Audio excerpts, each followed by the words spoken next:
Here's Brody Brazil. Okay, you have no idea how many times I've practiced his name and how nervous I am here on a video for the first time to hopefully get it right. Matvei Michkov. I think I nailed it on the first try because I know a lot of North Americans are going to say Matvei Michkov. Well, if I'm lucky enough to broadcast hockey for another 15 or so years and he's in the league, I want to try and at least get it right. You know, establish the foundation of getting this young man's name pronounced right because I hope to be around for a while. I certainly hope he is too.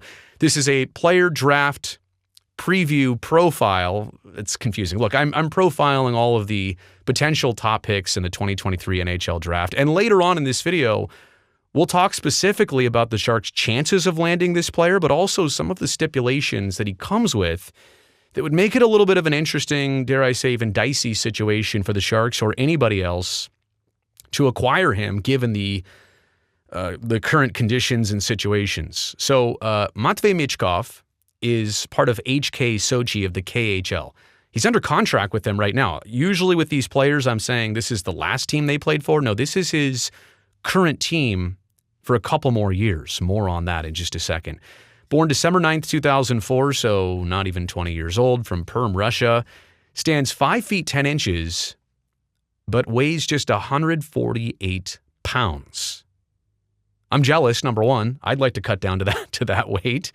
But that is one of the lower numbers you will see in the draft class. Not something immediately concerning. He'll fill out. He's 19 years old. Let's not make this too personal. And with professional trainers, and he's a professional player right now. But when he gets to that next level, and when his body matures and gets older, I have no doubt that's gonna take care of itself. Because I'm sure that will be a topic of conversation. A left shot, plays right wing, and wears the birdcage, just like Brazil when he's out there on the ice. All right, a couple different write-ups here. Let's begin with what the HockeyWriters.com says. Michkov is aggressive and confident with the puck. He's willing to try things that other players wouldn't dream of, and he's able to try those things because he is successful more often than not. He's the type of player that, quote, puts on a show and will sell tickets as he gets older. Something to think about. It's a very good perspective right there. But it's not just about his dazzling moves or how confident he is in the offensive zone. None of that matters if there aren't results to back it all up. They also go on to spell out this. The other more notable concern teams will have to weigh is his current commitment to play in Russia. Last year, he signed a contract extension with SKA St. Petersburg that will keep him in the Eastern Hemisphere in Russia through the 25-26 season. This means that any team considering drafting him will have to be willing to wait a few years before they can inject his talent into their lineup. It's not dissimilar to the situation the Minnesota Wild faced with Kirill Kaprizov. Kaprizov was a 2015 draft pick that didn't make his debut with the Wild until 2020. Yeah, you remember that in the crazy season, I guess, 20 into 21. But it's one of those things that you would have to wait this out for a couple more years. Now, maybe you were going to wait it out anyway. Maybe he would be in the American Hockey League for a couple years anyway. But you don't really have the choice. He is committed to being in Russia through 25-26. So that's something to think about right there. You can draft him, you can have the rights to the player, but you can't actually have his services for quite some time. And then when you get into that gray area of a couple more years, could anything happen between now and then? Like, what is the certainty you will actually get the player? Strengths from the HockeyWriters.com are listed like this. Most creative player in the draft. I think that says a lot. Shot and scoring ability. He creates his own chances. He's got an elusive skating stride. Super important for a dynamic winger like this. Stick handling and the it factor, which doesn't even need description. The it factor. Like the fact that they said he's going to sell tickets later on in his career. That's pretty awesome. I mean, if you like Kaprizov, who wouldn't want this player? And I don't even think we've scratched the surface on Kirill Kaprizov. What is under construction for Michkov? Utilization of teammates. But again, maybe he's one of the youngest, most talented guys out there, and he's trying to put on a show. Defensive play. I mean, I think that's always going to be a criticism of a player who's so good offensively that it's hard for their defense to match what their offense can do at this point. Back checking, wow, that's very specific. They'd like to see more back checking from Michkov. That goes to with the defensive play. And then just overall strength. That probably has to do with not the height, but the weight of the player.